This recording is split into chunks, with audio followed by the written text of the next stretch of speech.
Pag nagtanggal kayo ng rack-in, huwag nyo lang galawin itong tie rod-in kasi naka-align na to dito.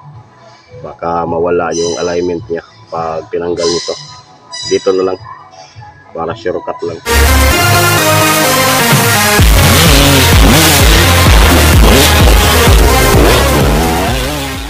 Hello guys, magandang araw sa inyo. Panibagong video na naman ang aking ginawa. DE64B Suzuki Multicab K6E ang engine. Nagtanggal ako ng rack-in ito kasi ang sira pala nito kalampag.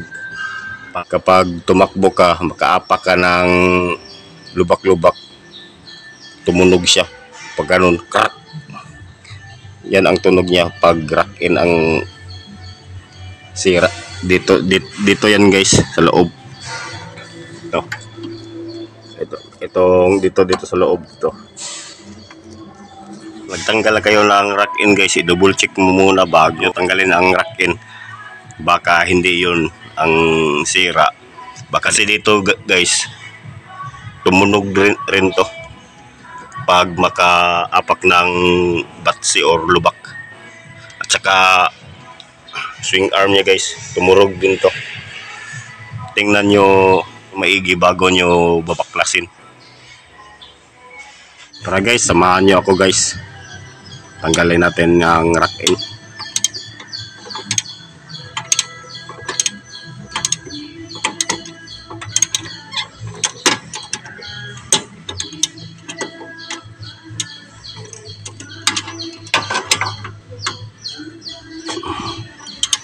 Ngayon lang ako nakaisip mag-video nito.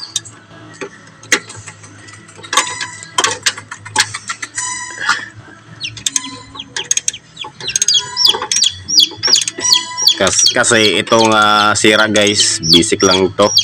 Madali lang tong gawin. Kahit sino, kahit driver pa, alam na nila yung sira. Subaan nga nag-vlog ko. Apilo na nga ba? Yan si Nelson Benitez guys. Nagdadaog piso. Lalaki na. Lalaki na ka. Sige! Ay, naundangi! Ito na guys, natanggal ko na ang bracket niya guys. So, nagala na sa ason. Dahil daw siya. Dapat na paungot patulaka. Ito na, natanggal ko na ang rack-in. Padala ko na lang to sa machine shop para mabusingan dito. Hawakan mo to guys. Kasi kung gabi, butang harap na yun. Dahil ka na kaminding.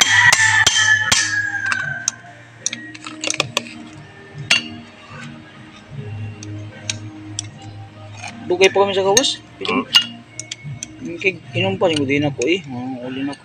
Ako tayo imnunan nito. Malagi. Huwag nyo tada. Parang may ice. May ice pad to. Dahil na po imnunan ito.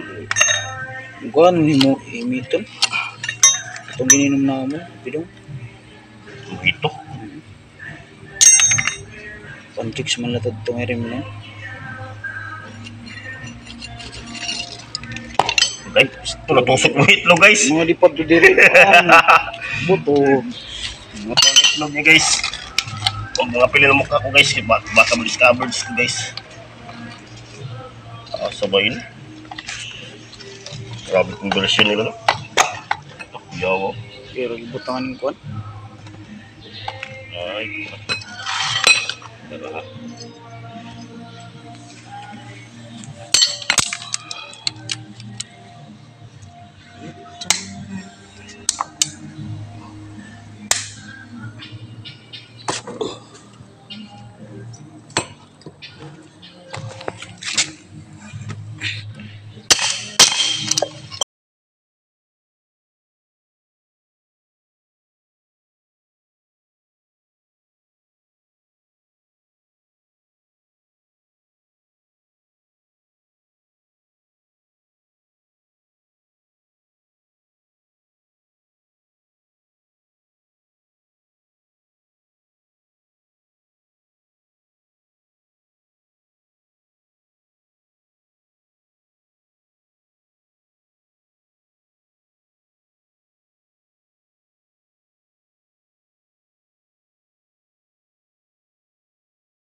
Padala ko na lang to ng machine shop guys.